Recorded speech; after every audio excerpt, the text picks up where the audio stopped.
Okay, now let me ask you this: what sparked you to go after these people? Because let me tell you, although I think calling your mother and calling you a pedophile is definitely a low shot. However, if you were videotaping me and you were coming after me and busting my balls, I'm going to do everything I can to screw you too. So let me ask, what brought you there? What made you decide to go after these people in the first place?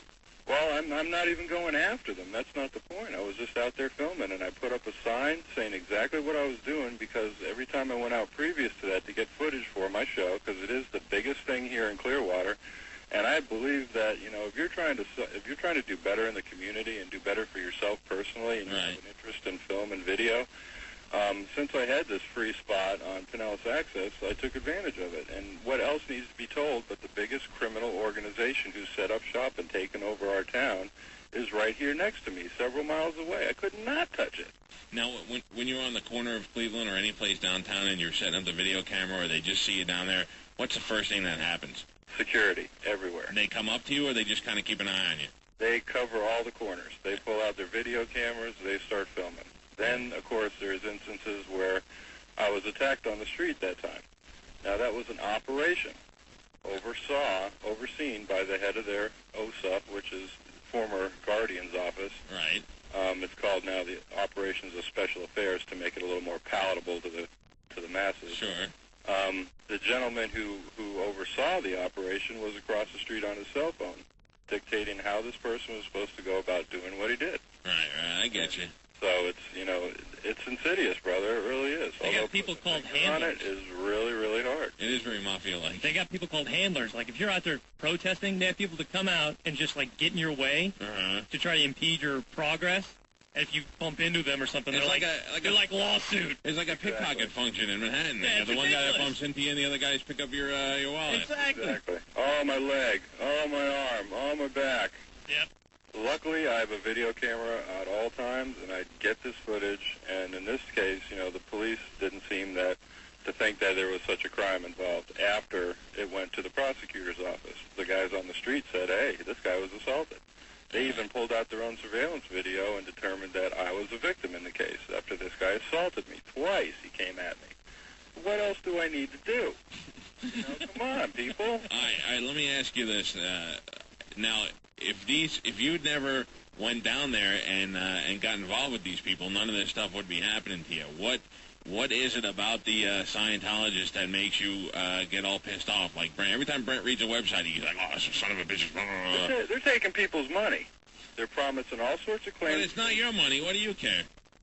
It's not my money. Yeah, it is my money. Right. I'm forking out all the money through taxes that has to beautify downtown for these guys. Nobody else is down there investing money.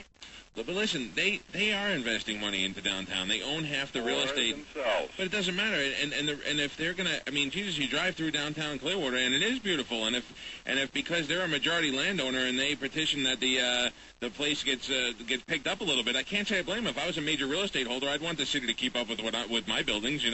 Their big deal is it's all a pyramid scam. All right, they haven't finished anything downtown. They got a building now, one of their main projects that's been sitting undone, open on one side for 6 years. Where on earth can you do that on your regular house here, put it on addition, leave it undone for 6 years and not have to go through all sorts of legal battles? I tell you, if your S&S pools in Plant City put the goddamn pool in 3 years ago, I haven't done a final inspection. Sorry, Sean, but you sparked that out of me. Hey, listen, I think you have a very interesting situation. The story is going to come out in the Sunday St. Pete Times. I'm not meaning to argue with you. I just don't understand. I started out the same way where I'm like, research. You'll understand real quick. I do, but the problem is, Brent showed me some stuff, and I've read it, and I've been down there, and I've been scared by them a couple of times. But the truth is, it's just like anything else. I feel like if you stay away from them, they stay away from you. And I have not gone into their world, and none of it has affected me, at least that I know of. Well, you'd be curious to see what your file contains down there. I know for a fact I have a file already. You do? They have a file on you and every other interested Clearwater citizen that they can dig up. I know I have a file because I've been down there before, and and been involved, like trying to do the radio stunt and stuff. And I know that because every time something happens, they'll call me from there and they'll say, "Remember this on October 3rd? We talked to you about this."